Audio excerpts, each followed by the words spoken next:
us, it's always a very exciting experience, and also we have guests tonight, who are too numerous to mention by name, but I did want to welcome, first of all, from our Miami campus, our Dean of the School of Fine Arts, Pamela Fox, and then Chair of our Art Department, Jerry Morris, and the Art Education faculty.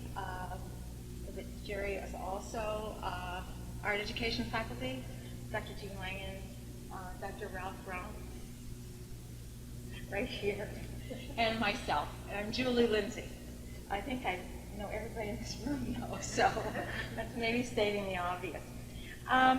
We also have visiting colleagues and visiting students, and some newly minted docs in the audience, one from Ohio State, one from Miami University.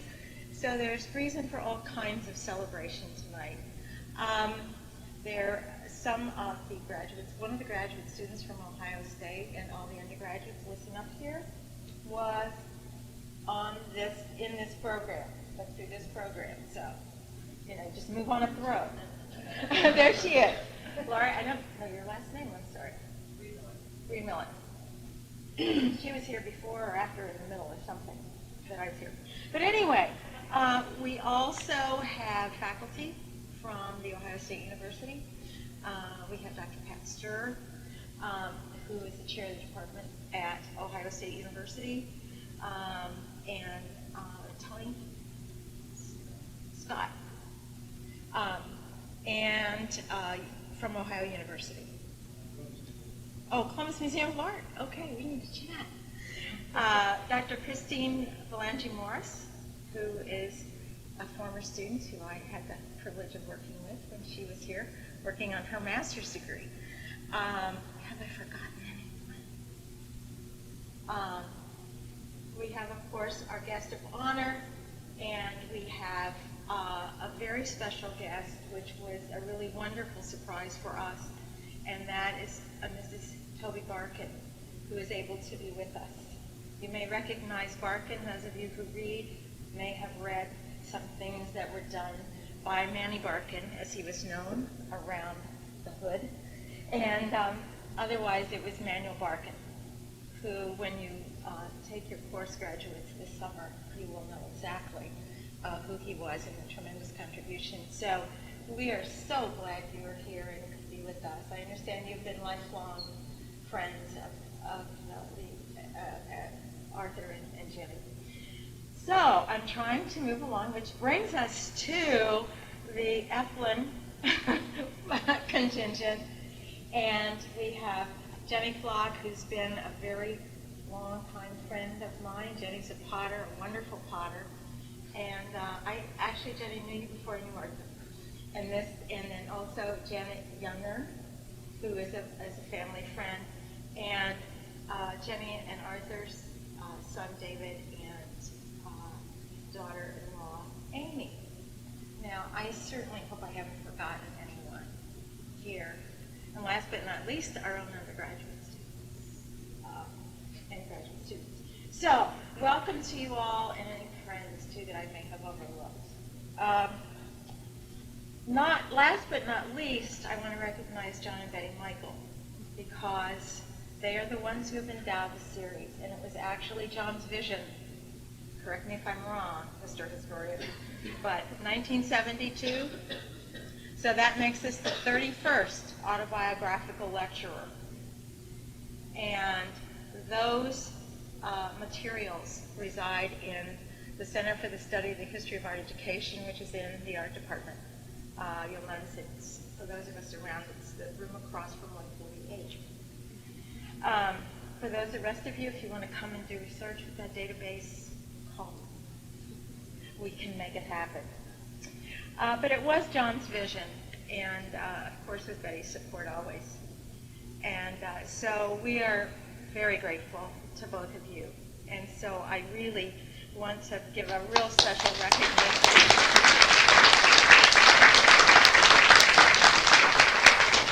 for your foresight. Thank you for carrying it on. This is just fantastic. biggest dream. It was certainly good ideas lived and tried, I believe. It's also, now I come to our guest of honor, Arthur Efland, who is going to be talking to us tonight. About a year ago, he got a letter from me that said, "We'd like for you to come by and talk to us about your life." And in that letter, they're asked to do three things. One is to talk about their life, and from, the formative stages. And then also to talk about those people that they knew in the field who were tremendous influences, or they had an opportunity to work with, or they generated ideas with, any kinds of background information that we could benefit from. And then the third thing is, speaking of the vision, what do you foresee that's happening now that we need to keep an eye on, that you see changing or moving or of significance, so that especially our young people can have a bit of a roadmap or a peek through the keyhole or something at what their professional careers may be like. Arthur is an historian, and not only is he an historian, but he places the history of art education in the context of history in general, so that we can understand not only the event, but where the event is placed. And so that gives us a much better contextual understanding of those kinds of things. And so I can tell you that he did his doctoral work at Stanford University.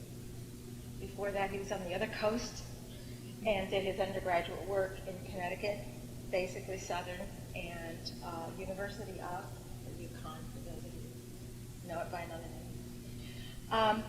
And so that's all I'm going to say, Arthur, because it's about your life. And so I welcome you. Thank you for coming. Thank all of you for coming. So we're just going to enjoy now. And here's some stories.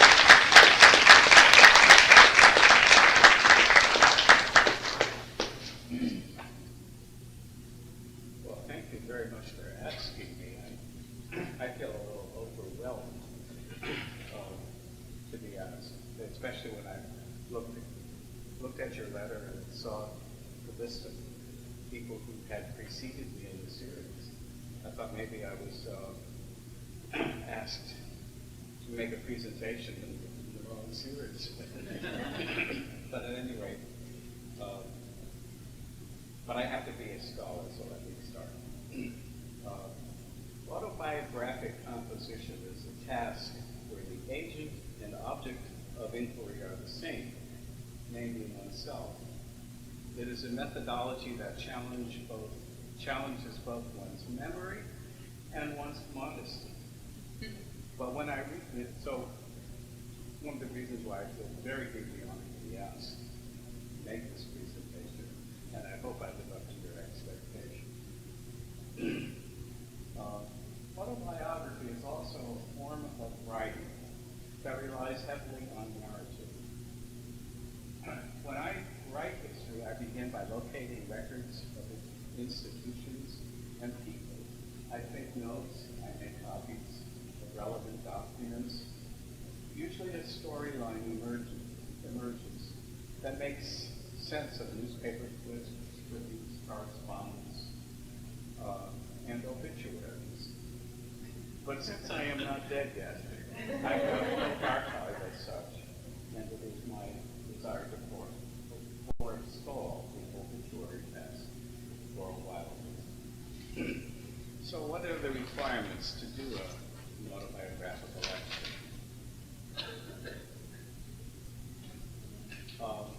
You have to have a reasonably long time. You have to have a long involvement with art education, and you have to have a good memory. Now I crossed out the third one because I'm not so sure about my memory, but in witnessing my 73rd winter, I've met the first criterion handily, with with an involvement in art education since 1953, I qualify on the second. Only the third is problematic, the faculty of memory. For this reason, I have taken the precaution of checking on a few references to verify details and have asked other witnesses to check my recollections. So I was going to start the story in 1965. And it's the year I came to Columbus. It's the year I met my wife to be. But in art education terms, it was also the year of the Penn State Seminar. So it was a year that had a lot of connections. It was also a year when the Vietnam conflict, the anti-war protest movements, and the civil rights struggles were gathering strength.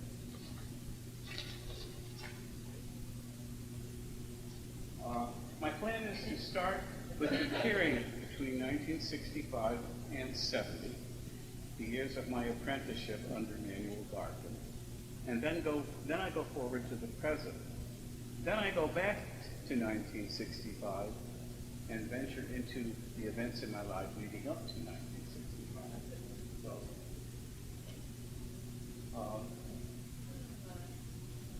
you'll find some photographs I'm going to present that are of some of my former colleagues.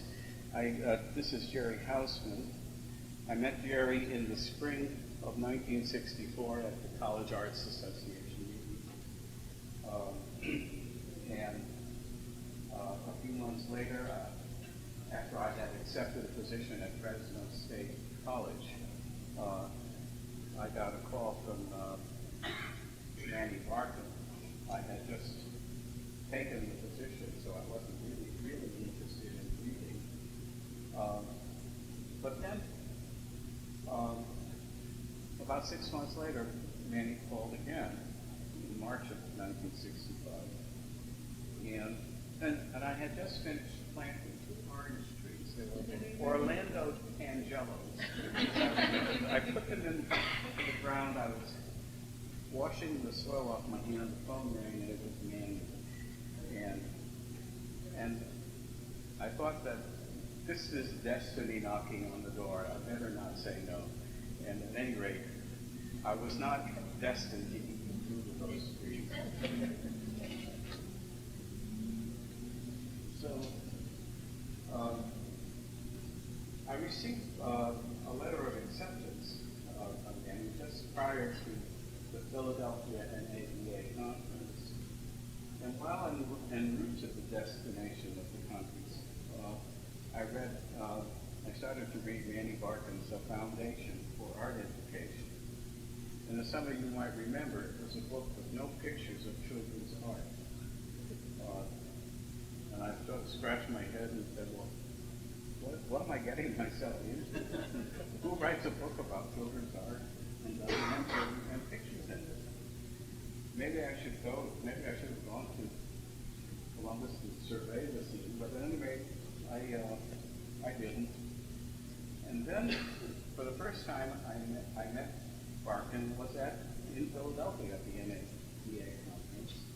He was giving the Lowenfeld lecture. I think it was the second lecture in that series. And it was a lecture that praised Lowenfeld and yet felt that maybe it was time to move beyond certain ideas that Lowenfeld had left us with. This is a later photograph which was taken from the Penn State Seminar Bulletin.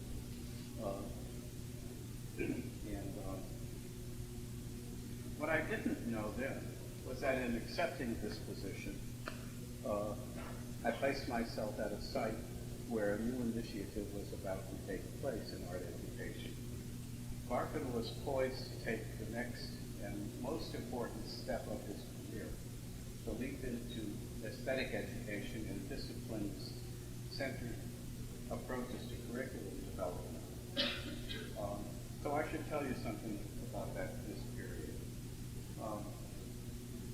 Smith, in his history, refers to the 1965-70 years as the Barkin era. And he also found my book on the history of art education wanting, as he put it, for being surprisingly muted about eras I knew very well, including the aesthetic education movement. For example, my own experience at Ohio State University during the Barkin era would seem to be a source for insights about this time. But he goes on to say that Efland said rather little about it. I did, in fact, write about two American-born art educators in my history who rose into prominence in the post-war era. One was my dissertation, my graduate advisor, Dean Gingrich, PhD at Stanford, and the other one was Manny.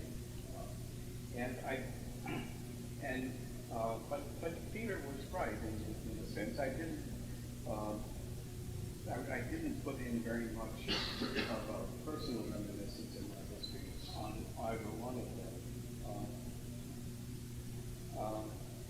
I made up partially for it with an account of the development of the graduate program at Ohio State that was published last summer. But I'll tell you a little more now. When I got to Columbus on September the 21st, 1965, and Manny had just returned from the Penn State seminar, and he was really anxious to organize the art ed faculty around the task of preparing a proposal for a research and development center. Everybody had to read all of the papers that were written for that Penn State seminar. He had a big cabinet of mimeographed copies of papers. He called it mimeography. I don't know if the word was the original with him, but at any rate, that's how we knew it. And it was the knowledge base for graduate study, for faculty and students alike.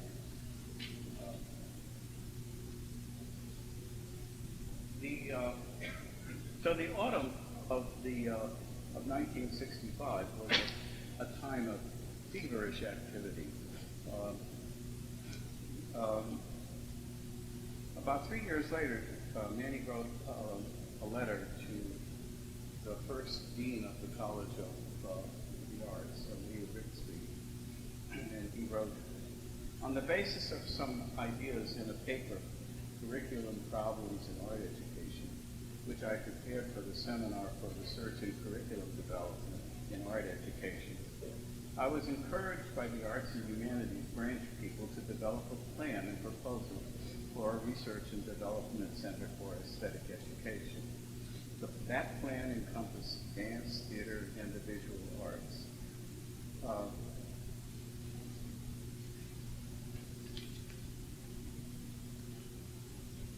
What Barkin was hoping to do was to develop an approach to curriculum that was identify the key ideas of the discipline that would allow curriculum developments to translate those ideas into teaching materials that would permit for the field testing of those materials in various settings, and that would disseminate them through workshops and demonstrations.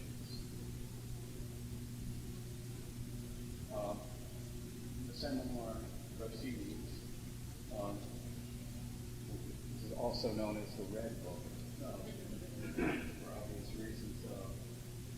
It was not because it contained the thoughts of Mao, but it was the proceedings, and in fact, the Penn State University Art Ed Department has republished it, sort of a facsimile edition recently. But about halfway through the midterm in 1966, we got word that the great proposal was not to be funded, and it was a crushing blow to everybody in the department. But life went on, and later in that same winter,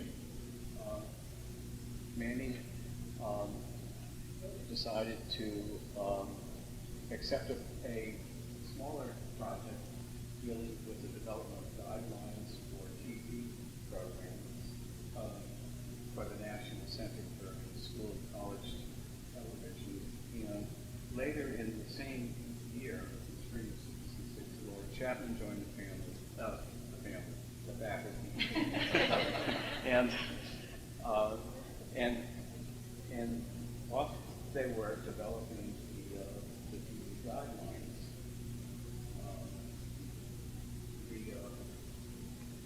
And then through a series of conferences in the following year, I think 1967, certain aspects of the seminal of the aesthetic education program were recast as a project that would take place under the Central Midwestern Regional Educational Laboratory called CEMRO, which no longer exists, but which has generated a huge archive, which is, I think, either located at Illinois University or Penn State, I'm not sure. But at any rate, the guidelines were a project that really consumed Manny's time and Laura's time, and later in the sequence of Evan Kern, who was involved with their production.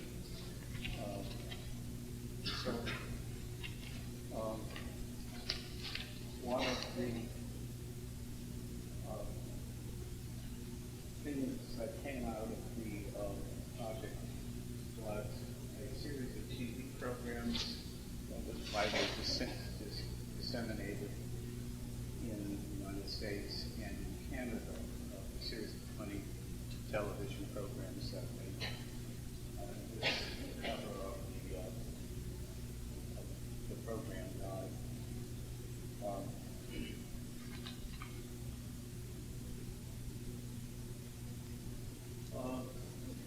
Including Laura as one of the formative influences on me, because in many ways I really had nothing to do, or very little to do with the Seminole project.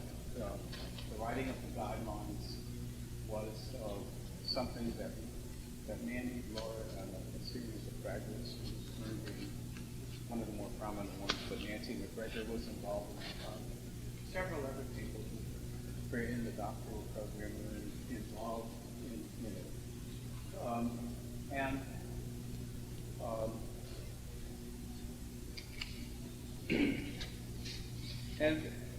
And my role was really more or less that of an observer. I was there, I was on the scene, and I think it was where maybe my historical bent might have taken root. In other words, I was an observer of the scene, but not necessarily a participant. Or to put it another way, I was a writer of history, not a maker of history. And Manny and Laura were really breaking new ground in a sense. But Laura really bore the brunt of the burden of a lot of the work. And in one particular year, I think it was 1969, there was a conference at Aspen, you might remember, where some of the ideas that both Manny and Laura were hoping to develop and to get accepted by people in some of the other parts just didn't click. They were still not quite up there. And so what resulted in the final set of guidelines was somewhat of a compromise version. But But Laura, on her own, began to work on a series of ideas.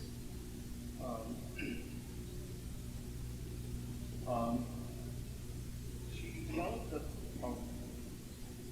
based largely on some of the work she had done for the TV guidelines, but also the seminal guidelines, a set of major goals which became the core of her text approaches to art education, the thing that she wrote in the late 70s. But it was also a model that was very influential on me. She saw the possibility of having three key goals, which are general goals for all of education, and then the parts of art education that she thought spoke to those goals. But in 1969, the department was involved in developing a series of proposals for an experienced teacher fellowship program and a prospective teacher fellowship program. And so we were writing proposals like that. And then one day, while at another NAEA conference in 1969,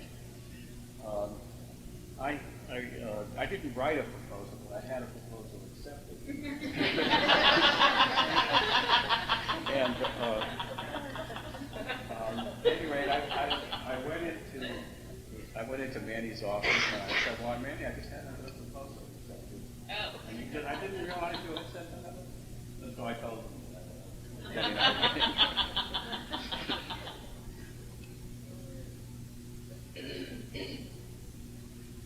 So I thought maybe I would try to summarize some of the important chores that I had occupied my years. So what I list are the two Ohio guides that I wrote, a paper which was my first foray into what later in education was called critical theory. That's a paper I did in the school art style. And then a series of papers which sort of became the basis for my history, particularly with art education, which was a paper I never published, although it was used by a lot of people, and there just became the basis for a lot of dissertation work of a lot of people. But we didn't have a way to publish a 77-page paper. Studies in art education wouldn't let you publish anything more than 20 pages, and then usually with having to get or eliminate stuff. So I never did publish it. I just distributed it fairly widely. And then a paper I did for Any Trust curriculum and students, a discipline-based education, which I did in the 80s,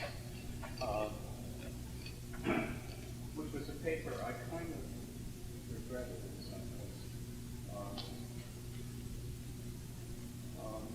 But to go back a bit to the Ohio guys, let me say that after some false starts, let me back up a little bit more. Jerry Tolleson was somebody you might recall, was the state art supervisor. He became Ohio's first state art supervisor in 1966. And it was late in the summer of 68 that he and I started having conversations about revising the Ohio guidelines, the state curriculum, which hadn't been, I think the last one was 1956, and it was already 68. It was well into the 70s before we actually got it done. At any rate, so after some false starts, we finally adopted the scheme that Laura laid out in her paper in late 1969. And she actually critiqued a lot of our initial writings. And so I feel that I owe her a tremendous debt for that. Next, so those are the two guidelines. They've been reissued under the slightly jazzier covers. And Jerry did a major revision of both of them, but he still insisted on listing me as the author. And I said that he should list himself as the author, or because he had done so much more writing. But it kept the guides going and sort of updated. But he said, no, you're the author, so I'm not getting rich on the royalties. But the other paper that I did in the 70s was, it struck me one day, and I was reading a paper that Brent Wilson, who teaches and he is at Penn State University, wrote a paper in which he proposed a theory of child art based on one case, one child, a kid named J.C. Holtz, and who was a kid that grew all the time. He drew these superheroes in comic strip formats that were like visual narratives. And he collected, and this kid did thousands of them.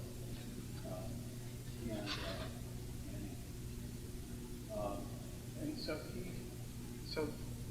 Wilson figured out that, well, that's what children draw. Not the stuff we do in art classes in public schools, with our lush paints and rich colors and collages and paper mosaics, and the various studio projects that were common in the 70s. It didn't seem like that was really what kids do on their own. And so it occurred to me, well, then what is school art then? Is it like church art? It has a kind of institutional look, or corporate art. What was the nature of it, and why did it exist? Why would there be art about something that isn't in the real world of art? So I ended up with a kind of series of reasons why I thought that we have a school art society.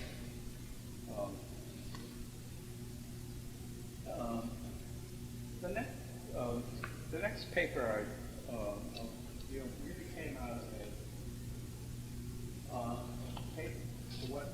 an interpretation of a paper, a chapter I read in M.D. Abrams' book, The Mirror and the Lamp, where he sort of laid out 4 different theories of art: mimetic, pragmatic, expressive, and objective. And he doesn't really, although Abrams was really out to understand the expressive theory, and why he did review the other alternatives, and it suddenly struck me that maybe we could look at our history that way. That these are things that teachers do, either teach elements and principles of design, where we focus on the objective features of the work, or we talk about the nature as it's reflected in the work, or we talk about the psychology of the art, of the creative process, or we talk about the impact of the art on the audience. Well, all of our theories seem to resonate to one of those 4 polarities. And I didn't want to say that one of them was right, or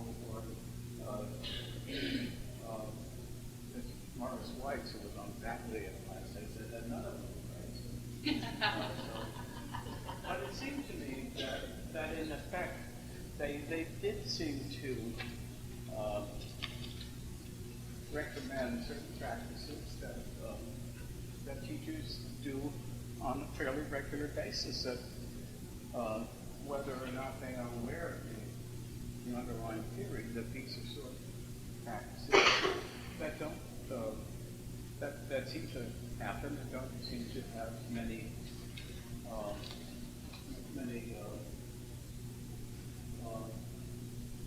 I mean, there's nothing wrong with that. So, and the third paper, the paper dealing with the curriculum antecedents, I somehow, this view of history, of something evolving into discipline-based art education from something that happened back in 1965, somehow just didn't make sense to me. It didn't quite seem like the whole story, or that the story was going to end there.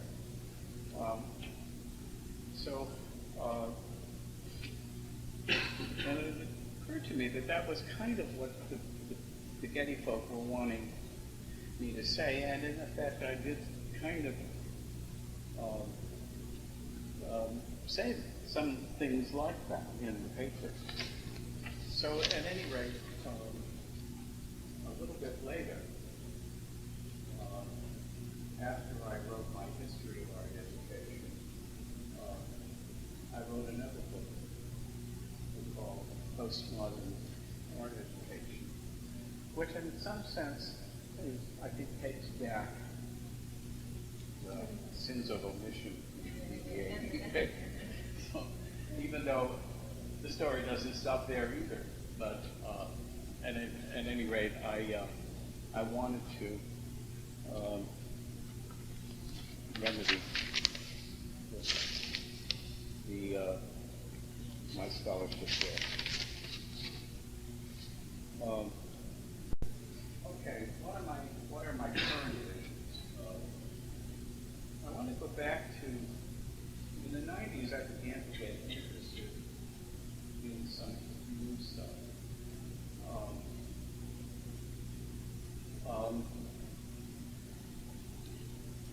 And it was when I first started looking over my son's shoulder and looking at what he was reading. And sometimes it was city planning. I remember we read a couple of on some of our fishing trips, a couple of thick books on it. At any rate, I found that I was reading before I knew that David even heard of him. The guy's writing, Christopher Alexander, who wrote a paper called "A City Is Not a Tree," and how so many cities that are planned or without any possibility of what you might call organic or integrated growth of some sort, didn't work. If you isolate the industrial parts of a city from the residential parts, from the shopping parts, from the entertainment parts, and you segregate all these components, you end up with a city that's a little bit unreal. You need awful long routes of travel to get from one section of town to another. And so Alexander had this idea of the semi-labs, where it would be possible for overlapping land uses to take place. It's not a revolutionary idea. It's basically the idea that when the baker has a bakery shop on Main Street, he might live in the apartment above the store, so that the land use is then multiple land use, that two possibilities exist. And it seemed to me that whole idea of the lattice or the semi-lattice was a working model of literature that enables us to get away from this kind of hierarchical ways of representing knowledge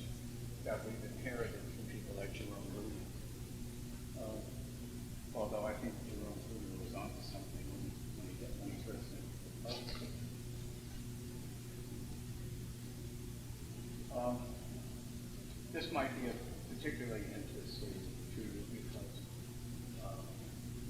one of the maps that we tried to deal with overlap, to demonstrate overlaps, was one that David had developed for me, or this is a piece of a map, the downtown section of Oxford, which where he was working for the city of Oxford at that time.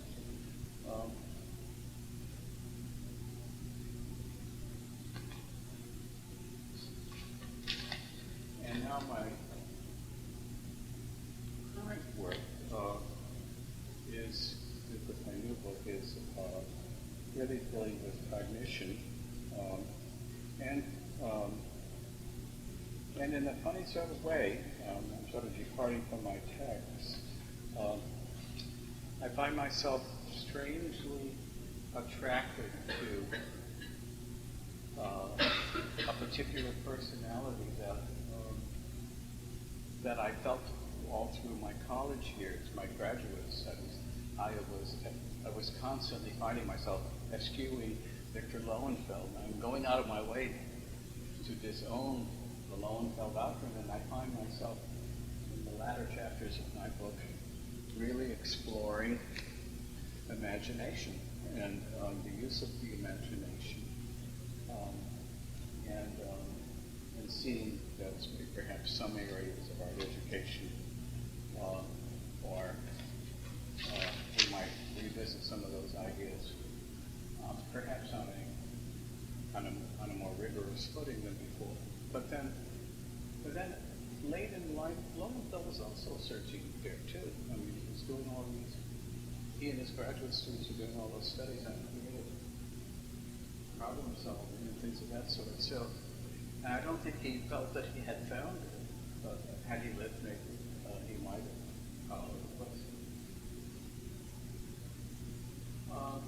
No.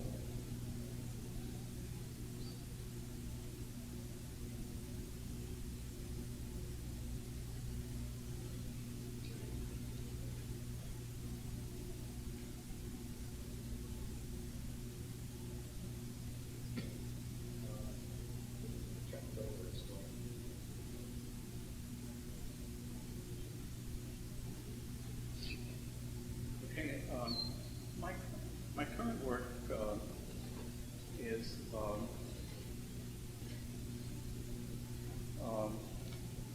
involves a proposal to extend our education towards the broader view of visual culture, and I've been searching for a kind of middle ground between two rival visions of art education. One side used the major purpose for the art to be involved with some form of aesthetic experience that our works provide, and that it would ask us to focus instruction on exemplary works of art. The other position would expand the mission of art education to be the exploration and analysis of visual culture.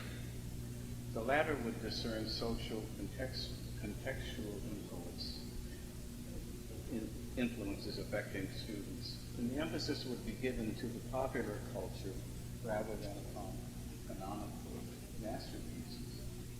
The middle ground that I seek would emphasize the cultural practices of the professional fine arts community, including the procedures and criteria that it uses for the critical understanding and judgment of artworks. And I'd like to take a page out of Terry Barrett's book. We very often make fun of the art world because it's, but the phrase he used, there are many art worlds, and maybe our task is to create more art worlds. So that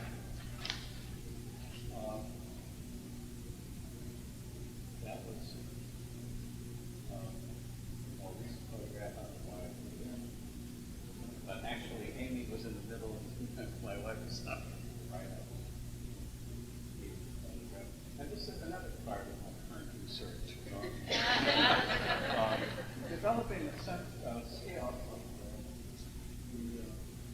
treasure in Canadian sunsets.